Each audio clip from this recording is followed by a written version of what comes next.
Metaverse is a term we've heard a lot about lately. Some would associate it with a tech giant formerly known as Facebook, now bringing together their apps and tech into a new company brand called Meta. Others refer to a metaverse as a network of 3D virtual worlds where people can socialize and interact. With all these changing interpretations and different meanings linked to one word, it's hard to really get a grasp of what metaverse really is. Welcome to Critique, a channel that gives critical evaluation or analysis, especially in dealing with crypto. Everything regarding money, finance, investing, cryptocurrency, and blockchain-related topics, including ICOs, NFTs, and yield farming. Today, instead of listing off the definitions, which can get a little confusing, we'll talk about the 5 things Metaverse isn't, so you can get a better grasp of what it actually is in a broader sense. Starting off at number 5, Metaverse isn't new. Metaverse is a term first heard from the dystopian cyberpunk novel Snow Crash that was written by Neal Stephenson and released way back in 1992. Stephenson used the term metaverse to describe an immersive 3D virtual space. But of course, that's only one part of the equation. Since then, the term has been floating around and popping up here and there. It is only in recent years where it gained its current popularity. Number 4. Metaverse is not just a crossover. We've seen all sorts of crossovers throughout the years, from movies to video games to books and so much more. Take for example, Super Smash Bros. Where they have a diverse cast of characters from other games. It's all been done before. It's a common thing to do, especially in video games and movies.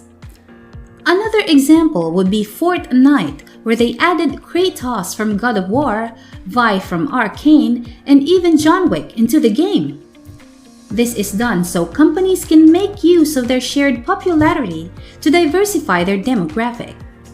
For example, in being able to see and play as Vi in Fortnite, the players will then get influence into watching Arcane, which then also gets them interested in League of Legends. This can go either way. Whichever platform they first found a character or object of interest, consumers will then check out the other platforms associated with that character or object. It even works for clothes and food. Let's say you see a popular character in a series. For example, Harry Potter wearing their usual robes and holding wands. Most of the fanbase will then seek out the merchandise as well as follow up on any other vehicle that made use of them as either crossovers or simply references. So in the end, it's not so much about the consumer as it is about the companies boosting each other's sales through these events. It's a common practice to have these crossovers as a limited time event where you will get certain characters or storylines, items, and merchandise at a set time period. This drives home the feeling of not wanting to be left out, a sense of urgency, a need for you to make the purchase or avail their services. If done successfully, all the companies involved in the said crossover will have something to gain, whether it's a bigger demographic, increased popularity, or increased sales. Franchises have fans, and by having them in a metaverse, it allows all companies within it to cash in profits off each other's existing assets, mainly their consumer base. Because through a metaverse, they are essentially merging different demographics that may or may not have been related beforehand. Off to number 3, Metaverse is not just a multiverse in a single franchise. The most notable example of this would be Marvel, where they have multiple movies and series that all exist in one multiverse. From the first Iron Man movie to No Way Home, the list goes on. Stop talking. Marvel is an example of a successful execution of what is essentially a common practice of having each movie linked to one another in shared multiverse. This widens their demographic and ensures that the company reduces the risk they take whenever they produce a new movie or series. This is because companies have a higher risk of failure every time they try something new. So having sequels and adding in elements from a successful project lessens the amount of risk they take every time they go off on a new venture. This also gives them better access to things such as an already existing fan base that is ready to buy into this new project.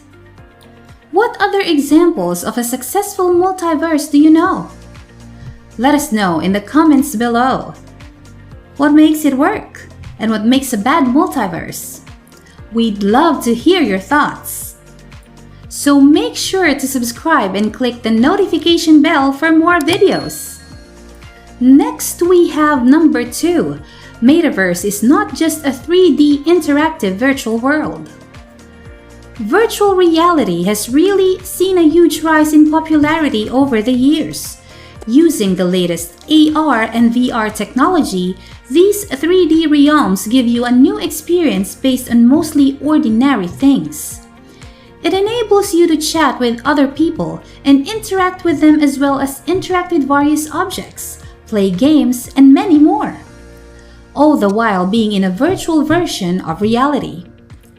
This system of virtual realities is seen as the next big thing, causing tech giants like Facebook and Microsoft to implement such systems into their respective franchises.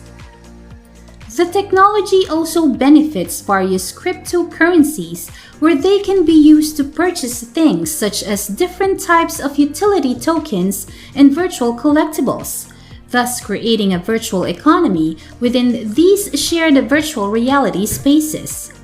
This metaverse can also benefit from using crypto wallets such as Trust Wallet and MetaMask. This would then include blockchain technology, which can provide transparent and reliable governance systems. Last, we have number 1. Metaverse is not one single metaverse. As we've discussed through this video, the term metaverse is what's being called a buzzword of the century. Many companies have started to claim that they are the new metaverse, making it seem as if they are the one and only metaverse. Metaverse isn't just one thing. It's all of the items we presented to you and more.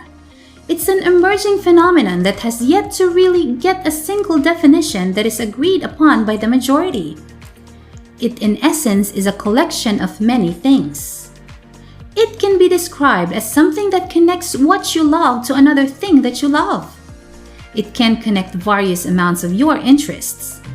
Through Metaverse, we are all being connected and funneled into what is basically the largest and most diverse demographic of all time. It's hard to say where the Metaverse will go from here on out. It is, however, what most people see as the future of internet and connectivity. We hope you got a better sense of what Metaverse is and what it's not. Acquired a lot of knowledge from this? Check out our other relevant videos from our channel. Also consider sharing this video to any friends or family members who might find it useful. Until next time!